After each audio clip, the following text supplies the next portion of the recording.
바로 지난주쯤에 주일날 제가 우리 교회에 방금 성경을 봉독하신 우리 임평화 성도에게 그런 농담을 던졌습니다. 평화야, 우리 교회에 평화도 있고 평강도 오는데 은혜는 언제 오나요? 제가 이런 말을 한 적이 있습니다. 오늘 본문의 말씀이 이런 인사말로 시작하고 있기 때문입니다. 우리 하나님 아버지와 주 예수 그리스도로부터 은혜와 평강이 있기를 바랍니다. 이것은 일종의 표준적인 인사말인데요. 즉 은혜가 있기를 바랍니다 라는 말은 어떻게 보면 특별히 오늘날에도 교회를 오래 다닌 사람들에게는 굉장히 뻔한 말처럼 들립니다. 우리 귀에 너무 익숙한 표현이어서 사실 성경을 읽을 때에도 주의를 잘 기울여 읽지 않고 또 그렇게 듣지 않습니다. 그런데 우리가 읽은 이 갈라디아서 말씀에서 은혜는 되게 중요하게 등장하고 있습니다. 그렇기 때문에 뒤집어 생각해 보면 은혜라는 말을 너무 자주 사용한다는 것은 실제로 은혜는 기독교 복음의 핵심적인 낱말이기 때문에 그렇지 않겠습니까? 실제로 갈라디아서에서 사도 바울은 이 은혜라는 낱말을요, 지금 보시는 것처럼 책이 시작할 때 사용하고 또 이 갈라디아서를 마칠 때 마지막 장 마지막 절에서 한 번 더 사용합니다. 형제들아, 우리 주 예수 그리스도의 은혜가 너희 심령에 있을지어다. 즉 갈라디아서는 은혜라는 낱말로 수미상관을 이루고 있는 것이죠. 그런데 이것은 결코 우연이 아닙니다. 왜냐하면 사도 바울은 모든 서신서를 쓰면서 즉흥적으로 쓰는 편지가 없기 때문입니다. 굉장히 고심하면서 썼고 이 갈라디아서도 마찬가지입니다. 그래서 바울은 성도들에게 은혜가 충만하기를 항상 축복하기도 하고 기도하기도 하는 것입니다. 그런데 아까 말씀드린 것처럼 사실 은혜라는 말은 그 당시에 어떤 그리스식 인사법이었어요. 안녕하세요 뭐 이런 것처럼. 그런데 이 1장 3절에서 은혜 다음에 나오는 이 평강이라는 말은 아시는 것처럼 히브리어 샬롬에서 온 말이죠. 즉 이것은 유대식 인사법이었다고 할 수 있습니다. 그런데 오늘 사도 바울은 은혜와 평강이라는 말을 합쳐서 사용하면서 이것을 단순한 진짜 그냥 만나면 하는 관용어구적인 인사말로 사용하지 않습니다. 왜냐하면 여러분에게 은혜와 평강이 있기를 바란다고 하면서 그 말의 의미에 대한 추가적인 해설을 이어서 4절에서 덧붙이고 있기 때문입니다. 저는 오늘 이 성탄절 아침에 여러분과 함께 참 뻔해 보이는 이 은혜라는 낱말을 이 시간 한 번 더 생각해 보기를 원합니다. 이 은혜라는 말이 자리하고 있는 이 원어의 헬라어 맥락에서 이 단어를 다시 한번 생각해 보면 헬라어 은혜는요, 카리스라고 합니다. 아마 많이 들어보셨을 거예요. 카리스마라는 낱말도 동일한 어근에서 왔죠. 그런데 이 카리스라는 말을 사도 바울은 로마서에서도 되게 여러 번 사용하는데 로마서에서 아주 중요한 부분에서 이렇게 사용하고 있습니다. 여러분들께서 한번 화면에 있는 로마서 말씀 한번 읽어주십시오. 시작.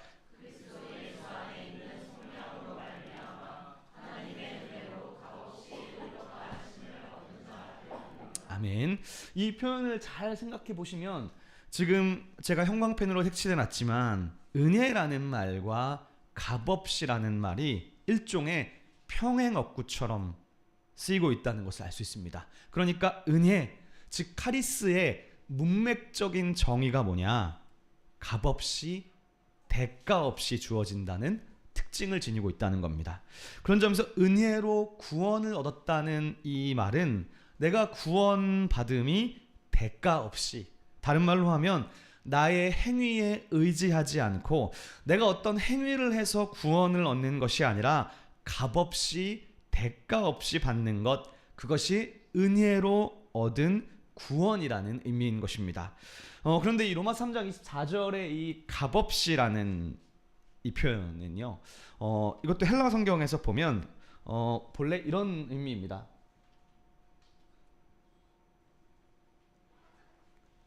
선물이라는 뜻입니다. 도레안. 그래서 이 3장 24절에 대한 영어 성경 역본들을 제가 쫙 조사해 보니까 영어도 버전이 많잖아요. 그런데 NIV, 킹제임스, CSB, CEB 영어 성경은 다 freely로 번역했어요. freely, 값없이라는 거죠. 개역 성경처럼. 그런데 NJB하고 ESV는 조금 다르게 이렇게 번역을 했습니다. Justified by His grace as a gift라고 했어요. 그러니까 선물로서, 선물로라고 번역을 한 겁니다. 그러니까 우리가 예수를 통해 의롭다고 인정되는 것이 하나님의 은혜인데 그게 뭐냐? 선물이라는 것입니다. 은혜라는 말과 값없이라는 말은 동의어이고 은혜라는 말과 선물이라는 말도 신약 성경의 헬라어에서 특별히 바울 서신에서는 동의어로 사용되고 있는 것이죠. 그러므로 우리가 절대로 흔들리지 말아야 할 이 복음의 시작과 끝이 있다면 그것은 하나님이 예수를 이 땅에 보내셔서 우리를 구속하신 것이 하나님의 은혜로 값없이 주어진 것이요, 예수를 우리에게 보내주심은 하나님의 선물이라는 점입니다. 즉 하나님이 아기 예수를 이 땅에 보내신 이유가 무엇이냐? 그것은 하나님께서 죄인된 인간인 우리에게 우리의 행위를 기준으로 심판하지 않고 우리의 의인됨이 오직 하나님의 선물로 주시기 위함이었다는 거예요. 그래서 아기 예수의 탄생은 우리에게는 선물이 되는 것입니다. 이 사도 바울의 인사말을 계속해서 생각해 보면요, 바울은 저와 여러분에게 이렇게 인사하잖아요. 은혜와 평강이 있기를 바란다고 합니다. 즉 은혜 다음에 나오는 낱말이 평강입니다. 평강과 평화는 역시 동의어예요. 번역을 다르게 한 것일 뿐입니다. 다 샬롬입니다. 그런데 사도 바울의 편지에서는 은혜는요 항상 평화보다 먼저 나옵니다. 그래서 평화가 있기 전에 은혜가 있어야 되는 거죠. 은혜가 빨리 우리 교회에 오셔야 되는데 성경에서 이 순서는 바뀌는 경우가 없습니다. 은혜로 말미암은 평강이 우리에게 주어졌기 때문인 거죠. 그런데 여기에서 말씀하는 이 평화, 평강은요 아마도가 아니라 인간과 인간 사이의 평화라기보다는 하나님과 인간 사이의 평화입니다. 즉 진정한 하나님과의 평화는 은혜를 전제로 하는 것이죠. 즉 하나님의 선물이 있기 때문에 하나님과 인간 사이에 평화가 생긴 것입니다. 결국 은혜와 평강이 우리에게 있기를 바란다는 이 말씀은요, 대충 읽으면 정말 상투적인 표현일 수 있지만 사실 이 두 단어는 우리 기독교의 복음을 품고 있는 밀도가 굉장히 높은 낱말인 것입니다. 결국 기독교 복음의 핵심은 영생을 얻는 것, 구원을 얻는 것이 나로부터 나오는 것이 아니라 하나님의 초월적인 선물로 주어진 것입니다. 이것이 은혜와 평강이라는 말 속에 담겨 있는 정수입니다. 하나님이 예수님이라는 선물을 우리에게 주셨기에 우리와 하나님과의 관계는 평화로워진 것입니다. 그런 점에서 오늘 성탄절을 맞이하면서 이 아침에 우리 옆 사람에게 이렇게 한번 인사해 봤으면 좋겠습니다. 갈라디아서 이 말씀은 그대로 인사하는 건데요. 우리 하나님 아버지와 주 예수 그리스도로부터 은혜와 평강이 형제님 혹은 자매님께 있기를 바랍니다. 인사해 주실까요? 우리 하나님 아버지와 주 예수 그리스도로부터 은혜와 평강이 형제님께 인사하기 바랍니다. 예. 너무 기니까요. 우리 한 번 더 인사할 때는 이렇게 인사하겠습니다. 예수님 탄생이 선물입니다. 이렇게 한번 인사하겠습니다. 예수님 탄생이 선물입니다. 아멘. 네, 감사합니다. 자, 이제 4절 말씀을 보겠습니다. 여러분들께서 한번 4절 한번 앞에 있는 말씀을 한번 읽어주십시오. 시작.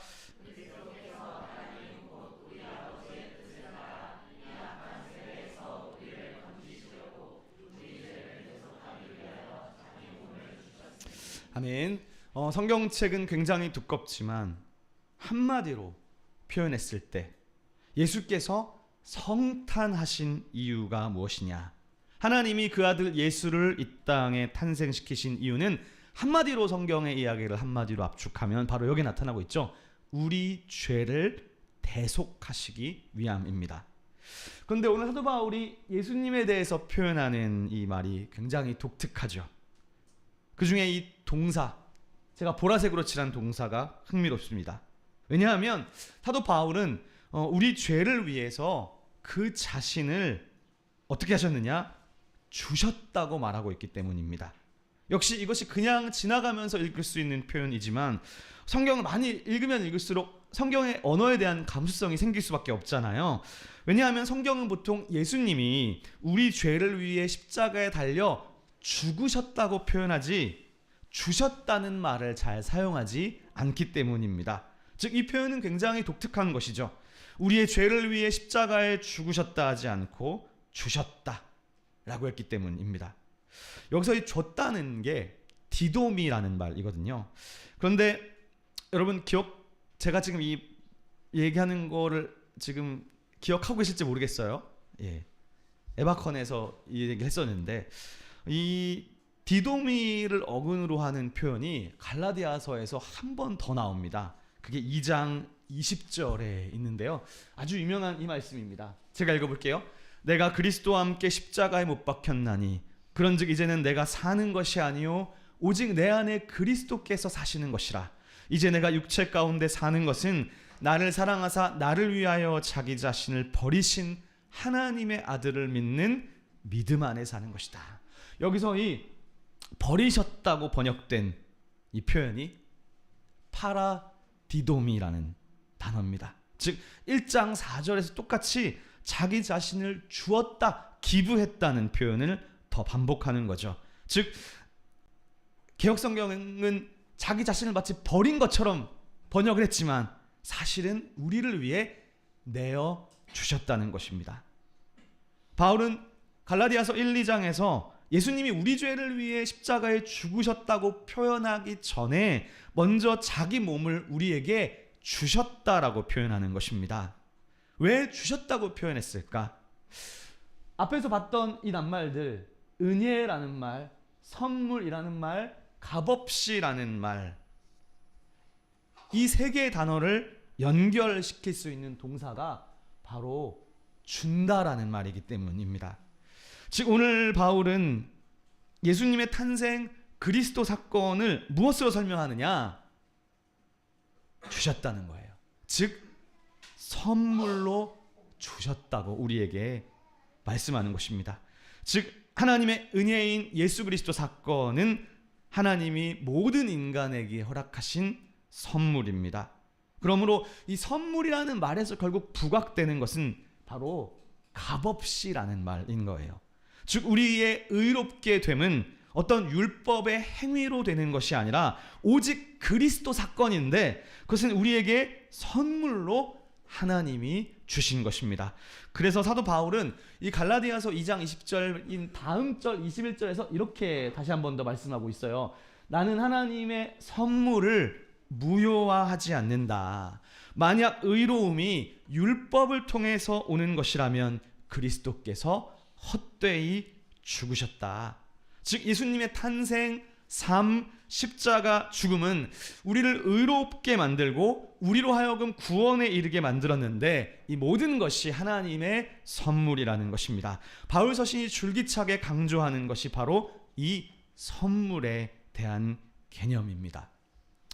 이렇게 놓고 보니까 바울은 예수님의 이 땅에 오심을 말할 때요, 자기 자신을 주려고 오셨다는 표현을 굉장히 많이 사용한다는 것을 알게 됩니다. 제가 좀 찾아봤더니 디모데전서 2장 6절에서는 이렇게 말씀해요. 그가 모든 사람을 위하여 자기를 대속물로 주셨다.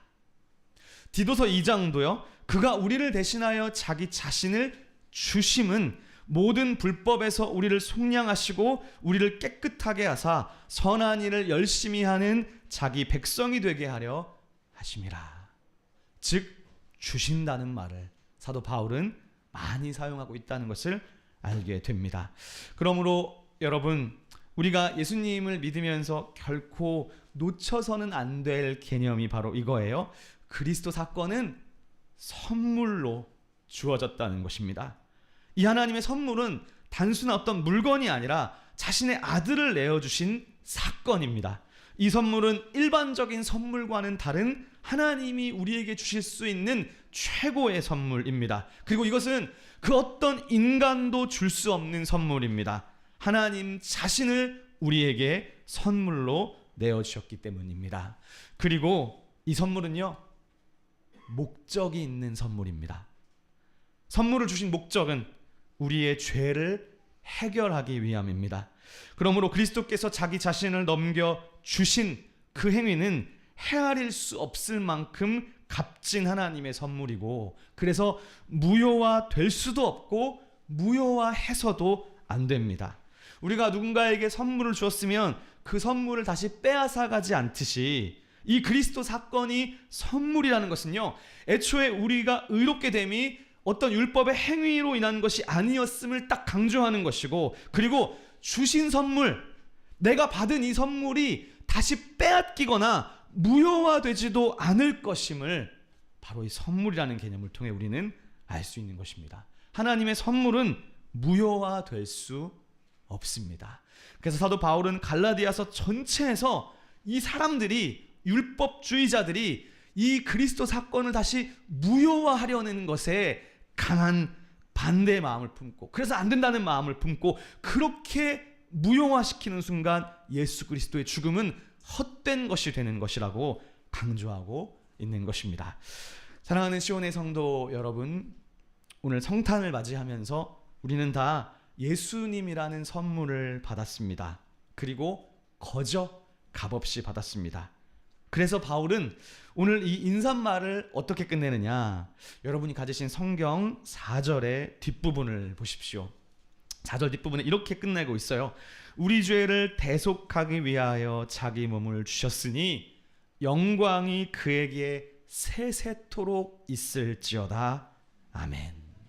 바울은 자기 몸을 선물로 주신 그 하나님께 영광을 돌리면서 찬양으로 인사를 마무리합니다. 즉 송영으로, 찬송으로 인사말을 마치는 거예요. 이것이 값진 선물, 그리스도라는 선물을 받은 자의 응답이자 태도입니다. 우리가 하나님을 찬양하는 이유는 바로 자기 몸을 선물로 주신 그 사랑에 대한 표현이고 반응입니다. 성경은요, 이 예수라는 선물을 받은 자에게 찬양에 이어서 또 한 가지를 우리에게 요구합니다. 그것은 이 선물을요, 나누는 자로 살아가는 것입니다. 은혜를 받은 자에서 은혜를 나누는 자로, 복을 받은 자에서 복을 나누는 자로 살아가는 것입니다. 이 귀한 예수님이라는 선물을 다른 사람에게도 전하고 나누는 삶입니다. 그리고 동시에 예수님께서 자기 자신을 주신 것처럼 우리도 나 자신을 다른 사람에게 내어주는 삶입니다. 여러분들은 얼마나 타인을 위해 스스로를 내어주고 계십니까? 누군가는 자신의 시간을 내어줄 수도 있고, 누군가는 나의 물질을 내어줄 수 있고, 누군가는 사랑의 메시지와 위로의 말로 그 사람에게 나를 내어줄 수 있습니다. 그리스도인은 예수님처럼 자기 자신을 선물로 다른 사람에게 내어주는 사람입니다. 사랑하는 시온의 성도 여러분, 우리가 살아가는 세상은 모두가 남의 것을 빼앗으려고 하고 가지려 합니다. 권력도 더 가지려 하고 돈도 더 가지려 하고 남의 것을 질투하고 시기하는 세상입니다. 오늘 2024년 성탄절을 맞이하면서 시기와 질투와 전쟁의 세상을 넘어서 예수께서 자기 자신을 선물로 이 땅에 내어주신 것처럼 저와 여러분들도 주변 사람들에게 작은 선물이 되어보는 것은 어떨까요? 교회 공동체 안에서 서로를 위해 자신을 내어주는 사람이 되면 어떨까요? 그것이 하나님의 은혜의 선물에 대한 우리의 응답이 될 것입니다. 선물을 받은 자에서 이제 선물을 주는 자로 거듭나고 성숙하게 될 수 있기를 우리 주님의 이름으로 기도하겠습니다. 거룩하신 아버지 하나님, 2000년 전 이 땅에 오신 아기 예수의 성탄이 우리에게 헤아릴 수 없는 선물로 주어진 것임을 저희가 다시 한번 깨닫게 하시니 감사드립니다. 값없이 받은 이 선물을 우리도 나누는 자가 되게 하여 주시고, 주님께서 주님의 몸을 우리에게 나누어 주셨듯이 우리도 우리 주변의 연약한 이웃을 향해 우리의 몸과 마음을 선물로 내어주는 성도들이 될 수 있도록 인도하여 주시옵소서. 그래서 전쟁과 폭력과 살인이 가득한 이 세상에서 나로부터 하나님의 평화가 시작될 수 있도록 인도하여 주옵소서. 예수 그리스도의 이름으로 기도드리옵나이다. 아멘. 여호와는 내게 복을 주시고 너를 지키시기를 원하며, 여호와는 그 얼굴을 내게 비추사 은혜 베푸시기를 원하며, 여호와는 그 얼굴을 내게로 향하여 드사 평강 주시기를 원하노라. 아멘.